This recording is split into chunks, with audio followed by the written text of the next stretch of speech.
नमस्कार दोस्तों, मेरे YouTube channel TVS palm history में आप सभी का बहुत बहुत स्वागत है। दोस्तों, समुद्र शास्त्र एक बहुत ही विस्तृत शास्त्र है। इसे सिर्फ हस्तरेखाओं से जोड़कर देखा जाना उचित नहीं प्रतीत होता है।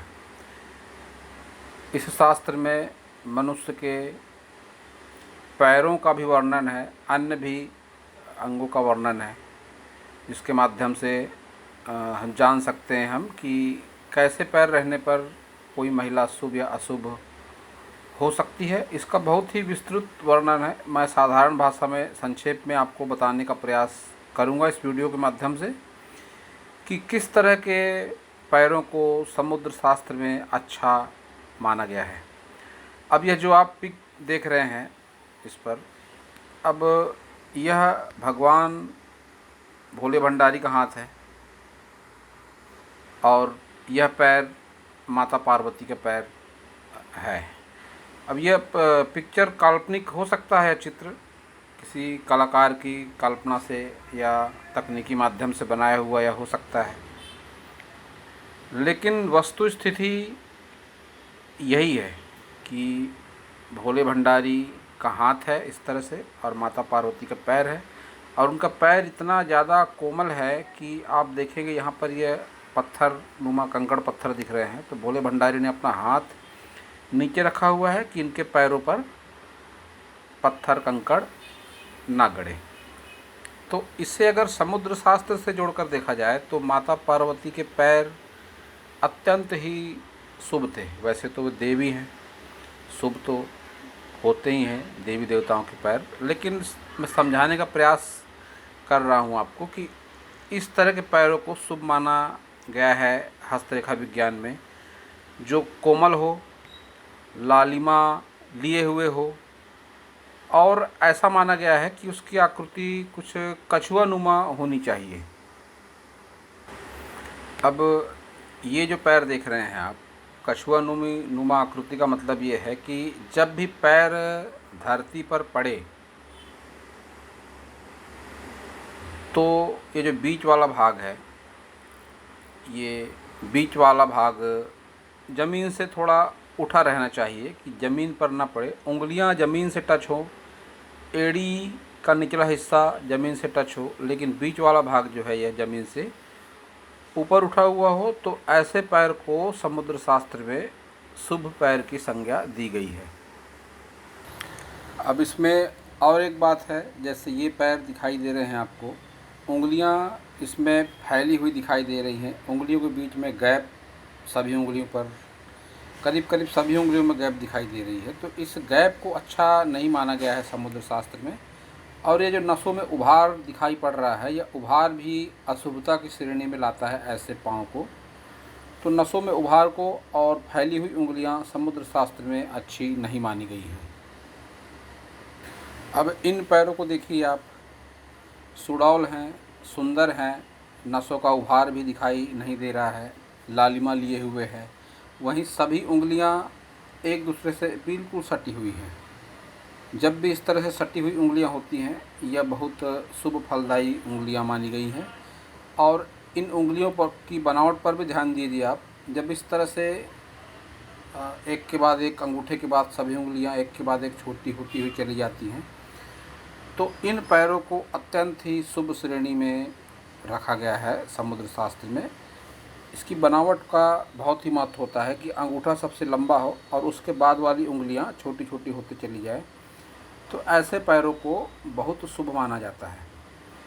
अब हमारे हिंदू धर्म में ऐसा रिवाज है कि जब भी नवी दुल्हन घर में आती है तो उसके पैरों के छाप लिए जाते हैं।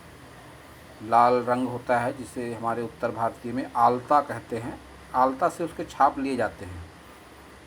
और उस छाप पर आप अगर ध्यान दें तो जब छाप लिए जाते हैं तो उसमें बीच का जो एड़ी का भाग होता है, बीच का जो पैर का भाग होता है, वह दिखाई नहीं देता। सामने का पंजा दिखाई देगा, पीछे का एड़ी का भाग दिखाई देगा, बीच में रंग नहीं दिखाई देगा।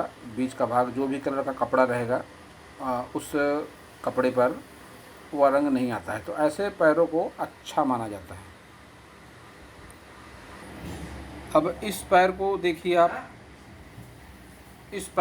आप, यह पैर ज़मीन से पूरी तरह से टिका हुआ है और ऐसे पैर को भी समुद्र शास्त्र में अच्छा नहीं माना गया है। अब यह लेडीज़ का हो या जेंट्स का हो, यह बात नहीं है, लेकिन जब भी इस तरह से पूरा पंजा, पूरा पैर ज़मीन पर टिका होता है तो इसे पैरों को दुर्भाग्यशाली पैरों के रूप में देखा जाता है।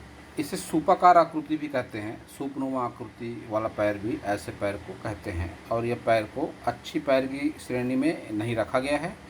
और वहीं इस बात का भी उल्लेख है कि पैरों पर पसीना नहीं आना चाहिए।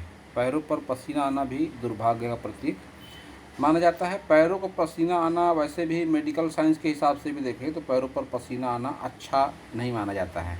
और समुद्र शास्त्र में भी इसका वर्णन है कि पैरों पर पसीना आना दुर्भाग्य का प्रतीक होता है। अब इस पैर की बनावट पर ध्यान दीजिए आप। इस पैर में यह जो अंगूठा है यह सभी उंगलियों से हटकर चल रहा है और साथ ही अंगूठे का आकार अन्य उंगलियों के मुकाबले छोटा है और यहाँ पर गैप दिखाई दे रही है अंगूठे और उंगली के बीच में, सिर्फ एक उंगली के बीच में, और बाकी की उंगलियाँ पूरी तरह से सटी हुई हैं। लंबाई अच्छी है और इसका रंग भी बहुत ही बढ़िया है। तो अब यह क्या दर्शाता है? इसका यही मतलब है कि यह जिस भी फीमेल का पैर है वह फीमेल एक स्वतंत्र विचारों की है। कुछ गुण विशेष हैं उसके भीतर, बावजूद इसके वह अपने परिवार को पूरी तरह से समर्पित है। अंगूठा जब भी इस तरह से छोटा हो जाएगा, हटकर हो जाएगा और अन्य उंगलियां इस तरह से लंबाई लिए हुए चिपकी रहेंगी तो यह समर्पण भाव को भी दिखाता है परिवार के प्रति।